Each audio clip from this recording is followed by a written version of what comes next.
interesting and some would say disturbing new trend in these tough economic times. More young women looking to become kept women, or sugar babies, as one new website calls them, helping them to find their sugar daddies who can fund a luxurious lifestyle for these women.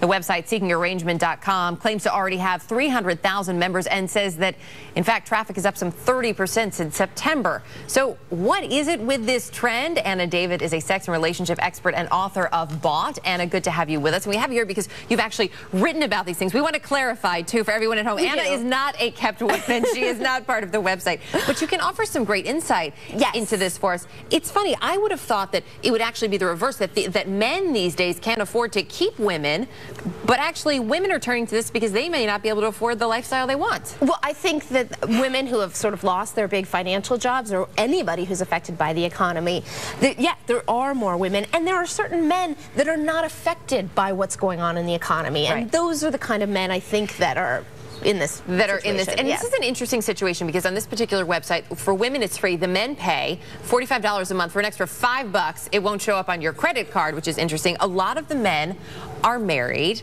and these women come here and some of them get paid by the month. I mean, is this really just legalized prostitution? Well, the way they skirt the prostitution issue is that, if you're paid for anything else, including companionship, if, you're doing a dish, whatever it is, it's not considered prostitution. And this is actually, your Seeking Arrangement is not a site that's, they say on it, if you're looking for an escort, this is not what it is. What they want to do is introduce people to have mutually beneficial relationships. Which they can then decide what those benefits are. Yes, But you mentioned it's not an escort service, so there is a difference between this and, say, a high-class call girl.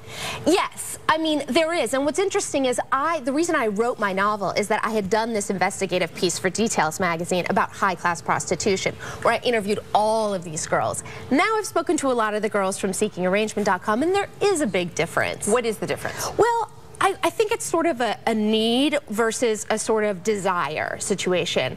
The women that I spoke to for the piece a lot of them felt very broken. They didn't really have any opportunities. They didn't have any other options. I think, I don't know if it's sort of a class thing. I think a lot of the women on Seeking Arrangement, they're trying to put themselves through school. They're trying to start businesses. And they're not ashamed about it. They are not ashamed at all. They're totally fine with it.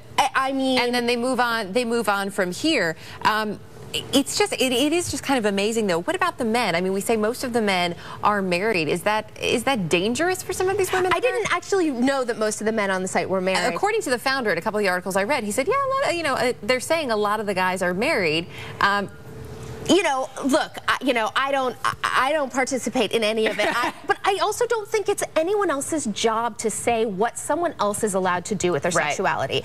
If married men want to do that and are going to do that, that's what they get to do. If women want to put a price on it, if they think that it's worth this, then that's for them to say. And I think we're sort of a hypocritical society because we see people do this in dating all the time. I lived in LA, trophy wives aplenty.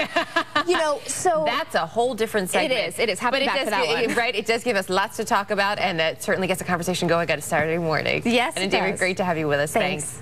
Chris, I'm not sure what the demand is for men in aprons.